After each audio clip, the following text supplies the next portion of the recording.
When enemies surrounded a castle, they were not only trying to destroy the walls. Their real goal was to starve everyone trapped inside. But castles had clever ways to survive the long wait. It was never simple, and it rarely tasted good, but somehow they managed to endure. Defenders often lasted far longer than attackers expected. One of the first and most reliable defenses was something simple yet vital: food storage. The granary was the quiet hero of castle survival. These were massive storerooms built specifically to hold grains like barley, oats, and rye that often meant the difference between surrender and endurance. These were not ordinary rooms filled with sacks of grain. Castle granaries were carefully designed structures built for a single purpose: to keep food edible for astonishing lengths of time. Thick stone walls and floors stopped dampness from creeping in from the ground. Tall ceilings with narrow slits allowed air to move freely while limiting moisture. Some of the smartest architects even raised the entire granary on stone supports, so rats could not easily reach the food inside. Rats were more than a nuisance. A single pair could produce nearly 2,000 descendants in a year if no one stopped them. Castle defenders played a constant and exhausting game of whack-a-rat to protect their supplies. Cats were not just household pets. They were valuable members of the castle defense. The grain stored in these medieval pantries was surprisingly durable. When well cared for, barley could last more than 3 years without major spoilage. Rye and wheat stayed usable for about 18 months before quality declined. Oats were prized since they fed both soldiers and their horses. Still, few people were thrilled about eating another bowl of porridge after months under siege. "What's for supper tonight?" Someone might groan. "Oh, wonderful, oatmeal again." Most well-prepared castles aimed to store enough grain to feed everyone inside for at least a year. At Dover Castle, the granary could feed its garrison of 256 people for nearly 10 months. At the Tower of London, underground storage rooms held enough grain to supply around 3,000 people for several weeks. The real challenge was not just storing grain, but keeping it dry. Castle stewards worked constantly to maintain supplies, spreading grain in the sun on dry days to stop mold from forming. They also used smart methods like parching, gently heating grain to extend its life. But even a full granary could not provide everything needed for long sieges. The defenders had more tricks hidden in their chainmail sleeves to make sure no one starved while the enemy waited outside. In addition to their grain reserves, castle residents relied on salted meat and hard cheese as their main sources of protein. These preserved foods were not luxury items, but vital supplies that could last for months or even years without going bad. Salt was the true treasure of medieval food storage. Each autumn, castle workers slaughtered livestock that could not survive the winter.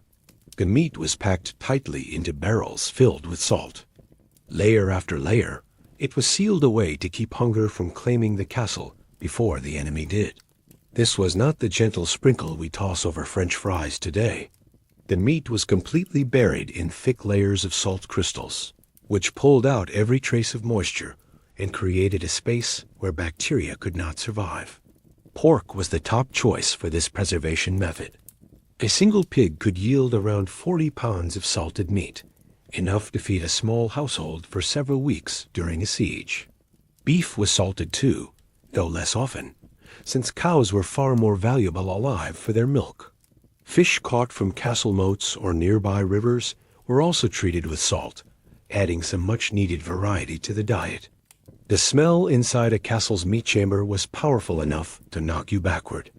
Imagine opening your refrigerator after a long vacation, but instead of being disgusted, people back then would smile and say, "Smells like supper." Hard cheese was the other hero of siege survival. Fresh cheese spoiled quickly, but aged cheese could last for years without issue. The longer it sat, the tougher and drier it became. Some aged cheeses were so hard that soldiers carried them as travel rations, scraping off pieces with their knives whenever hunger hit. It was the medieval version of fast food, sturdy enough to serve as both meal and blunt weapon if needed. Records from Dover Castle show that during one siege in the 13th century, over 3,000 pounds of hard cheese were stored. That is about the weight of a small car entirely made of dairy. The cheese was crafted from cow, sheep, or goat milk, depending on what animals were kept nearby.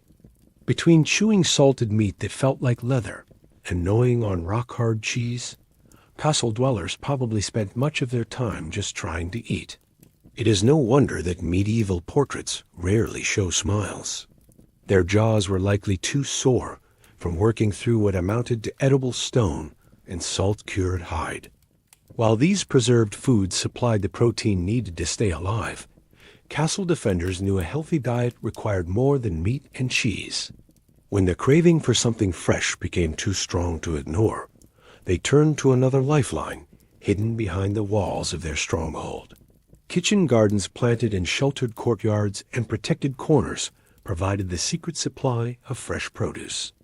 These small green patches were the difference between sickness and strength, offering vital herbs, vegetables, and greens that kept scurvy and deficiency diseases at bay when the siege dragged on.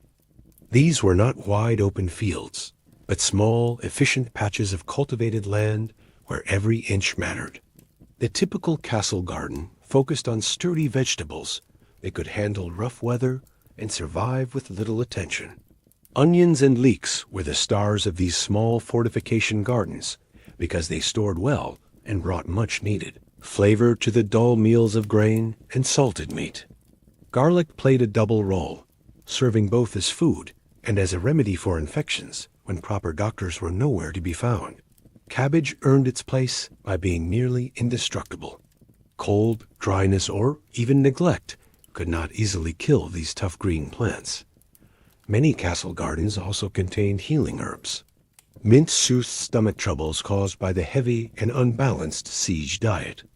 Sage was believed to strengthen the body's defenses, while thyme and rosemary could help keep food from spoiling, or even be used on wounds. These herbs did not take up much room, but their benefits for both health and morale were huge. As defenders liked to joke, the army outside wants us dead, but the garden inside keeps us alive. Medieval gardeners had an impressive understanding of how to make the most of their land.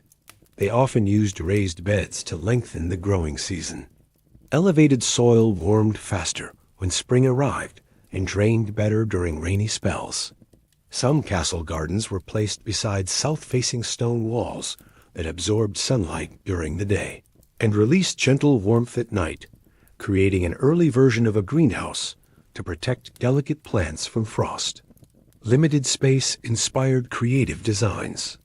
At Conwy Castle in Wales, gardeners grew crops in layers, vines climbing the walls, root vegetables below, and leafy greens filling the gaps between. This vertical style of gardening allowed them to harvest the maximum amount of food from a tiny plot. According to research in the Ancient Gardening Manual, a well-cared-for medieval garden covering just 20 square yards could provide enough vegetables to supplement the diet of 10 people for months, supplying essential nutrients that dried food could not. Even small castles with modest courtyards could grow enough fresh produce to prevent malnutrition. These gardens did more than keep people fed. After endless days staring at enemy troops and eating the same dry meals, seeing green plants sprouting within the walls was a relief for both eyes and spirit. No garden could completely replace fresh markets during long sieges, but the clever defenders had another method to make the taste of summer last through the cold months. Pickling became one of the smartest preservation techniques of the medieval age. When people wanted to carry summer's harvest into the next season, they reached for salt, vinegar, and spices to preserve vegetables, fruits, and even fish in flavored brine. The process was quite simple. Vegetables were cleaned, sometimes briefly boiled, then packed tightly inside wooden barrels or ceramic jars. A mixture of salt, water, vinegar, and spices was poured in until everything was fully covered. The containers were sealed with wax, cloth, or wooden lids to block air and stop decay. These medieval pickles were more than food. They were small pieces of summer carefully saved to brighten winter tables long after the harvest had ended. Unlike modern refrigeration, pickled food did not just stay edible over time, it often became even better. Sort of like medieval humor, only much easier to swallow. Cabbage transformed into sauerkraut through fermentation, offering precious vitamin C during the long, cold months of winter. Onions, carrots, turnips, and beets were also packed into barrels, turning into colorful, long-lasting stores of nourishment that could endure for many months or even years. What made these pickled foods so prized during sieges was their incredible durability. Their staying power became the stuff of legend. Records from the Siege of Kenilworth Castle in 1266 mention cabbage that had been pickled nearly a year earlier, still being eaten by the defenders. At Dover Castle, an inventory taken in 1289 listed 78 barrels of pickled vegetables of all sorts, enough to keep hundreds of people supplied with vital vitamins for months. Protecting these supplies and the hidden routes that brought them in was serious business. Security around the secret tunnels used to move goods in and out was as tight as a miser's wallet. Only a few trusted individuals knew the true paths. Many tunnels were built with false turns, locked passages, and traps meant to confuse anyone who discovered them. Some featured narrow choke points where only one person could pass at once, perfect for guards to intercept intruders. Brave traders sometimes risked everything to deliver food through these hidden routes, earning vast rewards if they succeeded. Records tell of merchants being paid 10 times the usual price for simple goods delivered during sieges. The danger was immense, as getting caught by the enemy usually ended in execution. For the defenders, managing to sneak supplies through these underground routes felt almost like breaking the rules of warfare. Attackers would complain, "You should be starving in there," while defenders might answer, "That is strange, we just finished a fine roast chicken." Yet even with secret tunnels and clever smuggling, many castles eventually faced shortages. When things became desperate, defenders turned to another dependable food source. The moment the siege warning arrived, wise commanders ordered all livestock to be brought within the walls. Chickens, pigs, goats, and even cows were herded into courtyards, storerooms, and cellars.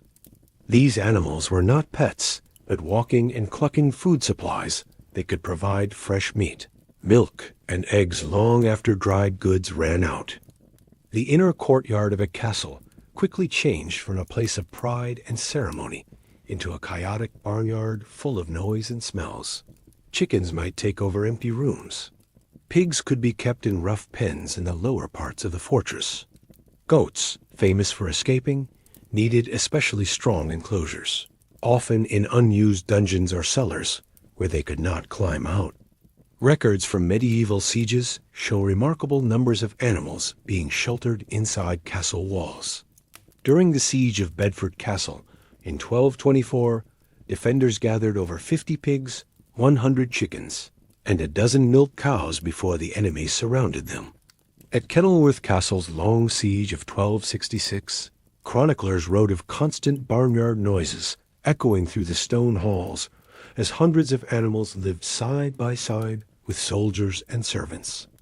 Life with livestock packed inside castle walls had serious drawbacks, especially the overpowering stench. Nobles who were used to perfumed chambers suddenly found themselves sleeping in what felt like elegant stone stables. The castle reeked beyond belief. One lord is said to have complained bitterly during a siege, only for his steward to answer, "Yes, my lord, but foul smells are better than empty stomachs." Practical problems were everywhere. Feeding animals inside the walls took careful organization. Defenders had to reserve separate grain supplies just for their livestock. Chickens survived on scraps from the kitchen, and pigs happily ate whatever they could find. Goats and sheep made do with hay stored in lofts, though they sometimes helped themselves to wall hangings if left alone. People living in castles developed surprisingly clever systems to handle their indoor barnyards. Waste was collected daily and either dried for fuel or stored in pits outside.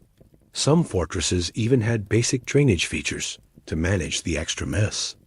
At Carnarvon Castle in Wales, archaeologists found signs that temporary wooden platforms were built in the courtyard to lift animals above their own waist. Sharing space with farm animals came with a few unexpected advantages too. On freezing winter nights, defenders sometimes slept beside larger animals to share their warmth. Nothing said medieval coziness quite like using a cow for central heating. When feed supplies began to disappear, desperate defenders had to get creative. As rations ran out, castle residents completely reimagined the idea of food. During long sieges, nothing was discarded. Stale bread that could break a tooth became a treasure, first softened in water or ale, then mashed into an herbed paste. If medieval cooking shows had existed, each episode would have been short and grim. Today we are cooking anything that cannot run away. Bone broth turned into a precious liquid once the meat was gone. Bones were crushed and boiled again and again until every trace of nourishment was drawn out. Some castles were known to reuse the same bones up to 7 times, the broth growing thinner each time. Is that soup or muddy water? Both ended as dinner. The longer a siege continued, the more inventive the cooks became. One medieval record tells of a chef rewarded with a silver coin for preparing 30 meals from a single chicken. That was a true master of stretching ingredients. Castle kitchens created strange recipes in those harsh times. Bark from elm and pine trees could be ground into makeshift flour. During the 1462 siege of Bamberg Castle, defenders reportedly tore leather from door hinges to boil into soup. That night's menu might read, door stew with wall plaster biscuits, splinters included for extra texture. When cooking oil ran out, tallow candle wax was melted down and used for frying. It was far from tasty, but it kept people alive when nothing else was left. Even rats, usually the destroyers of stored food, ended up on the menu when hunger grew unbearable. By then, those siege rats were considered the most available source of fresh meat, organic in the truest sense of the word. Locally gathered, cage-free, and absolutely not something you would ever see on a restaurant menu. On the bright side, nobody had to worry about the castle's rat infestation anymore. Children often earned small rewards by acting as rat catchers, turning these pests into a crucial source of protein. One surviving castle record mentions a young boy being given 2 extra pieces of bread for catching 12 rats in one day. When things grew worse, even leather armor could be sliced into strips, boiled until soft, and eaten. Old parchment records were scraped clean, oiled, and served as a kind of protein paste. This treaty tastes awful. That is because it is one. During the siege of Rochester Castle in 1215, defenders were said to have eaten parts of their own shields. These shields used to protect us from arrows. Now they protect us from hunger. That was multitasking at its finest. Even shoes did not escape the pot. The leather was softened by boiling until it could be chewed. Medieval defenders would have been shocked by how much food modern people waste. During sieges, nothing remotely edible was ignored. When even these pitiful rations began to vanish, the defenders had to rely on strict control of food supplies that would make any modern diet plan look indulgent. Rationing became the final and most critical survival tool. At first, meals were served 3 times a day. Soon that dropped to 2, and before long, only 1 meager serving remained for each person. Stewards carefully recorded every crumb to make sure supplies lasted as long as possible. Rations followed a strict social hierarchy. Nobles and lords ate first and always received the largest and best portions. Knights and soldiers came next, getting enough to keep their strength. Servants, laborers, and townsfolk received whatever little remained. The good news is there is meat today. The bad news is only the Lord gets to smell it. These systems of control were recorded with impressive accuracy. At Kenilworth Castle, during its famous 15-month siege, Notes show that daily bread portions were reduced from 16 ounces per person to only 4, barely enough to cover one hand. Cooks inside the castle became experts at stretching food far beyond its normal use. A single salted fish might be boiled into a soup for 20 people, while the actual fish itself was saved for the Lord's table. Grain was ground as finely as possible and mixed with anything that could increase the quantity. Sawdust, ground acorns, or even chopped straw appeared in recipes when things became truly dire. "How is the bread today?" someone might ask. "Crunchy," came the reply. "Either it is stale or there is wood in it. Maybe both." These ingenious and sometimes desperate food strategies often decided who survived when warfare turned into a long standoff. It is no surprise that castle architects treated their storerooms and food supplies with the same importance as their walls. Both stood between life and death when a siege dragged on.